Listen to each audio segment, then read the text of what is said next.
ಇದೆ ಯಾಕೆ ಇಷ್ಟು ಪರಿ ಜನ ಸೇರಿದ್ದಾರೆ ಹಾಗೆ ಮತ್ತು ನೀವು ಯಾಕೆ ಇಲ್ಲಿ ಪೊಲೀಸರು ನಿರ್ಲಕ್ಷ್ಯ ಅಂತ ಹೇಳ್ತಿದ್ದಾರೆ ಸರ್ ಜನರು? ಇಲ್ಲಿ ಸುಮಾರು 10-10:30 ಸುಮಾರಿಗೆ ಸಡನ್ ಆಗಿ 2 ಟ್ರೈನ್ಗಳು ಇಲ್ಲಿ ಕ್ರಾಸಿಂಗಲ್ಲಿ ಇದು ಹಾಕಿದ್ದಾರೆ. ಒಂದು ಟ್ರೈನ್ ಬಂದಿದೆ, ಆಮೇಲೆ ಒಂದು ಟ್ರೈನ್ ಹೋಗ್ತಾ ಇದೆ. ಇವಾಗ ಜನರು ಎಲ್ಲ ಬಂದ ಮೇಲೆ ಸ್ವಲ್ಪ ಟ್ರಾಫಿಕ್ ಜಾಮ್ ಆಗಿದೆ. ಇಲ್ಲಿ ಟ್ರಾಫಿಕ್ ಜಾಮ್ ಆಗಿಬಿಟ್ಟು ಸಡನ್ ಆಗಿ ಸ್ವಲ್ಪ ಒತ್ತಡ ಆಗಿದೆ. ಆ ಟೈಮಲ್ಲಿ ನಮ್ಮಿದ್ದಂಥ ಇಲ್ಲಿ ಸಿಬ್ಬಂದಿಯವರು ಎಲ್ಲರೂ ಜನರು ಎಲ್ಲ ಸೇರಿ ಕ್ಲಿಯರ್ ಮಾಡಿದ್ದಾರೆ. ಇದು ಅದು ಆದಮೇಲೆ ನಾವೆಲ್ಲ ಕೂಡ ರೆಗ್ಯುಲೇಟ್ ಮಾಡಿದ್ದೀವಿ.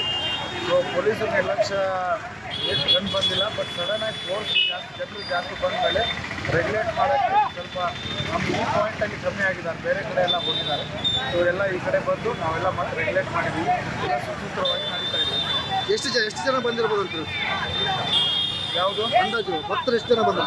ಭಕ್ತರು ತುಂಬ ಜನ ಇದ್ದಾರೆ. ಒಂದು 50,000 ಜನ ಮೇಲೆ ಕಾಣ್ತಾ ಇದ್ದಾರೆ ಭಕ್ತರು. ಸೊ ಹಾಗಾಗಿ ನಮ್ಮ ಅಧಿಕಾರಿಗಳು, ನಾನು ಅಡಿಷನಲ್ ಎಸ್ ಪಿ DSP ಅವರೆಲ್ಲ ಕೂಡ ಬಂದು ರೆಗ್ಯುಲೇಟ್ ಮಾಡ್ತಾರೆ. ಆಮೇಲೆ ಈ ನೂಕು ನುಗ್ಗಲು ಆಗಿದೆ ಅಂತೇಳಿ ಒಂದು ವಿಡಿಯೋ ವೈರಲ್ ಆಗ್ತಾ ಇದೆ ಸರ್. ಅದು ಏನೋ ಜನ ಅದೇ ಆ ಟೈಮಲ್ಲಿ ಇಲ್ಲಿ ಸ್ವಲ್ಪ